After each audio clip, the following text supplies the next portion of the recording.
Kenapa November? Karena kami, wah ini sudah bocor. Nggak apa-apa ya, nggak apa-apa dibocorkan aja, nggak apa-apa. Bocornya dikit-dikit, bocor halus. Jadi memang kenapa?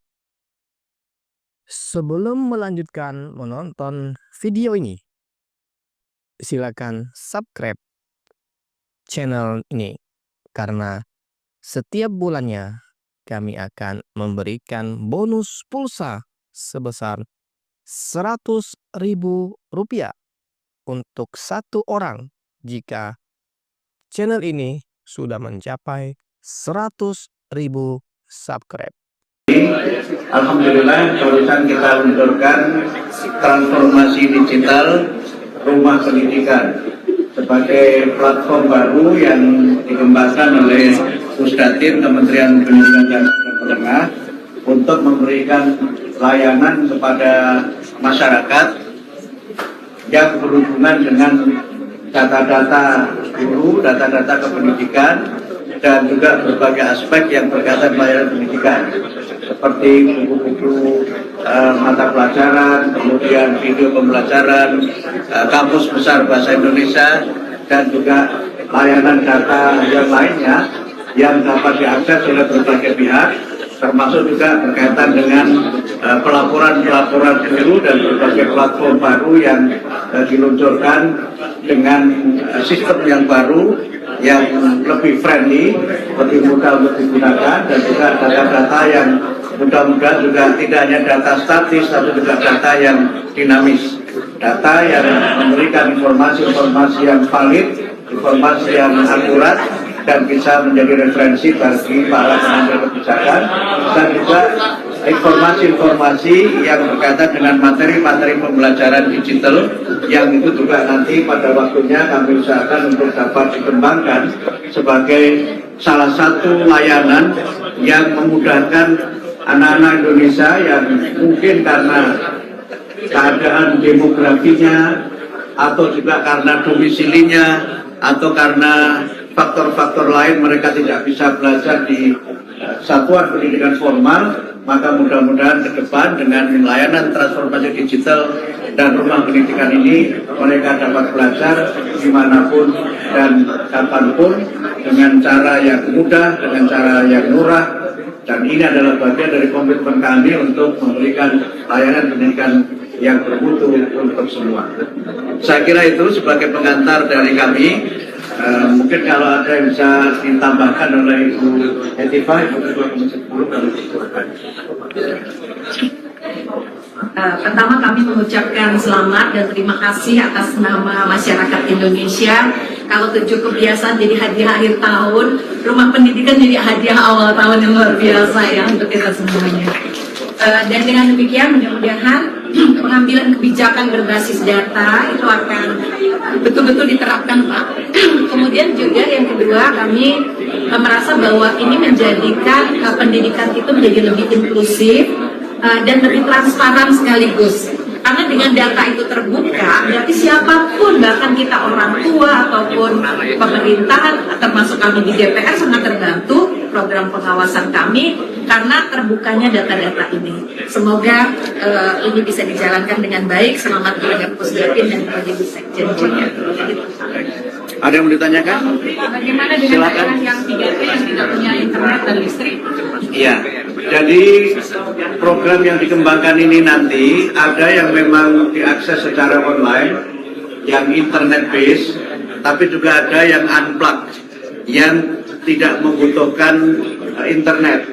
Sehingga beberapa program itu ketika nanti sudah diunduh, itu bisa nanti di save dan kemudian bisa digunakan tanpa harus menggunakan internet. Sehingga misalnya para murid ini sudah punya data misalnya di USB atau bentuk-bentuk penyimpanan yang lain, mereka bisa memainkan di mana saja dengan misalnya dengan laptop yang mereka miliki, dan juga tidak perlu data yang terlalu besar karena dengan sistem yang ada ini mereka bisa memilih mana yang tepat untuk kepentingan pembelajaran mereka. Pak Menteri, ini bentuknya nanti all access atau gimana Pak? Jadi bisa diakses semua murid, siswa, segala ini atau gimana? Mas Yudin bisa dijelaskan? Ya, terima kasih Pak Menteri. Jadi pada dasarnya bahwa rumah pendidikan ini hadir sebagai layanan digital pendidikan yang ramah. Tadi yang sudah sampaikan, ini bisa diakses oleh siapapun, baik itu guru, murid, orang tua, mitra dan sebagainya sebagai stakeholder pemangku kepentingan pendidikan seperti itu. Jadi nanti saat ini rumah pendidikan bisa diakses melalui halaman rumah.pendidikan.go.id dan juga bisa di-download melalui Play Store bagi pengguna Android. Sedangkan bagi pengguna iOS saat ini lagi berproses, namun bisa menggunakan laman rumah.pendidikan.go.id. Seperti yang disampaikan Pak Menteri, ini sebagai tonggak awal. Ke depan nanti akan ada sifatnya offline mode, artinya konten-konten yang sudah ada nanti bisa diakses tanpa menggunakan internet. Dan juga dengan misalkan ada TV, Smart TV, nanti kita konten-konten yang ada di rumah pendidikan itu nanti bisa akan kita masukkan ke flashdisk yang nanti akan bisa di-plug di Smart TV yang ada di sekolah. Mungkin itu sebagai tambahan. Terima kasih. Pak Menteri, Ya, Pak Menteri terkait survei Kompas yang menyatakan 80% masyarakat puas dengan kinerja pemerintah. Salah satunya karena kebijakan pendidikan, terutama peningkatan kesejahteraan itu bagaimana?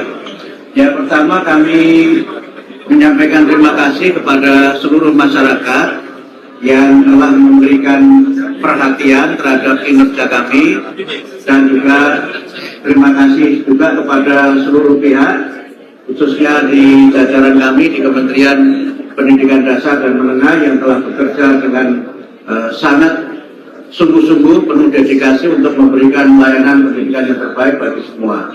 Hasil survei itu tentu menjadi pemicu dan menjadi penyemangat kami untuk bekerja lebih baik lagi, karena sesungguhnya masih banyak hal yang belum kami tunaikan, tapi alhamdulillah dalam waktu yang baru 3 bulan ini sudah banyak yang sudah kami berikan kepada masyarakat, terutama memang 3 program yang selama ini kami berikan fokus. Pertama adalah untuk peningkatan kesejahteraan dan kualitas guru melalui sertifikasi guru, kesejahteraan para guru yang bersertifikasi, kemudian juga model pelaporan kinerja guru yang baru, kemudian juga kerjakan di mana guru ASN dapat mengajar di satuan pendidikan swasta. Kemudian yang kedua adalah beberapa paket program yang berkaitan dengan pendidikan karakter. Kita menunjukkan 7 kebiasaan anak Indonesia hebat, dan juga program senam anak Indonesia hebat yang kami pantau per kemarin itu yang mengunjungi sudah lebih dari 11 juta, dan alhamdulillah sekarang ada kultur baru di sekolah yang memang bagian dari pendidikan karakter yang kami sebut sebagai pagi ceria, di mana sebelum pembelajaran anak-anak senam anak Indonesia hebat, kemudian menyanyikan lagu Indonesia Raya untuk membangkitkan nasionalisme dan berdoa untuk memperkuat spiritualitas anak-anak. Termasuk juga kami memberikan dukungan program makan bergizi gratis yang memang leading sektornya adalah Badan Gizi Nasional, tapi kami di sekolah adalah penerima manfaat terbanyak dari program itu. Tapi kami berusaha dan kami sampaikan ke Bapak Presiden bahwa kami mendukung program itu sepenuhnya, tapi tidak hanya makannya saja, karena kami juga menjadikan makan itu sebagai bagian dari pendidikan karakter, menanamkan nilai-nilai spiritual, tanggung jawab, kemandirian, toleransi, sopan santun, kemudian budaya, dan kemudian juga rasa disiplin dan berbagai penanaman karakter yang lainnya. Kemudian yang ketiga adalah program-program kami yang memang nanti kami kaitkan dengan upaya memperbaiki pendekatan pembelajaran. Yang sudah kami susun adalah deep learning, mudah-mudahan nanti bisa segera kita lanjutkan dengan pelatihan-pelatihan pada tahun ini, dan pada tahun ajaran baru 2025-2026 nanti sudah bisa diterapkan di sebagian satuan pendidikan, tentu belum semuanya. Kemudian juga coding dan artificial intelligence yang juga sudah selesai semua kurikulumnya, tinggal nanti kami sesuaikan dengan kurikulum yang ada di masing-masing satuan pendidikan. Tapi sekali lagi ini masih bersifat pilihan, bukan merupakan mata pelajaran yang wajib. Tapi kurikulumnya, kontennya sudah selesai kami rumuskan, dan ini adalah bagian dari upaya kami untuk bagaimana memberikan layanan pendidikan yang terbaik bagi masyarakat, dan juga upaya kami untuk memberikan layanan pendidikan untuk semua. Saya kira Pak demikian. Menteri, satu lagi Pak Menteri. Oke. Kata zonasinya akan dihapus, apakah berarti sistem itu akan dihapus? Berapa persentasenya? Insya Allah besok ada rapat kabinet yang mudah-mudahan agendanya adalah penetapan mengenai sistem itu.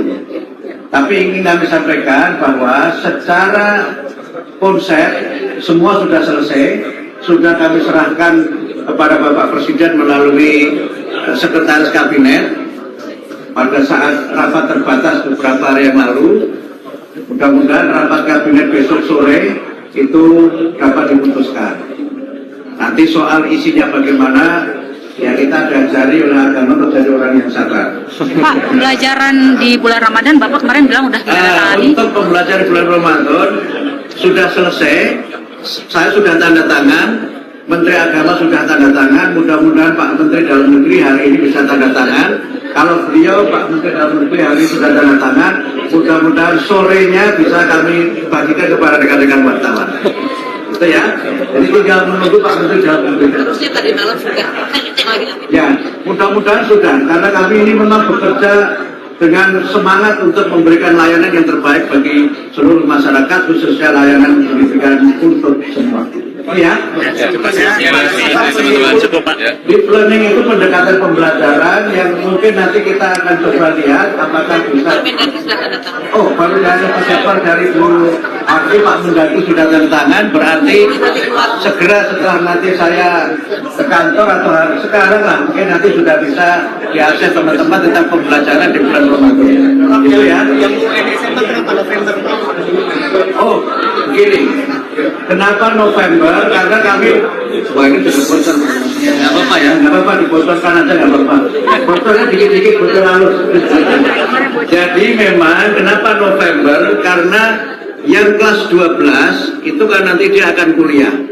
Sehingga dengan hasil itu dapat bermanfaat untuk menjadi salah satu pertimbangan bagi perguruan tinggi dalam seleksi nasional masuk perguruan tinggi. Karena itu pelaksananya di bulan November. Sedangkan untuk yang nanti SMP dan SD itu pada tahun 2026. Itulah kenapa November ya. Jadi tidak ada hubungannya dengan Gun N' Roses November. Ya. Terima kasih. Oh sudah sejak lama kan memang ujian tidak menjadi penentu kelulusan. Tetapi ada makna dengan adanya evaluasi itu. Namanya apa? Nanti tunggu saja. Yang jelas tidak ada kata-kata ujian dalam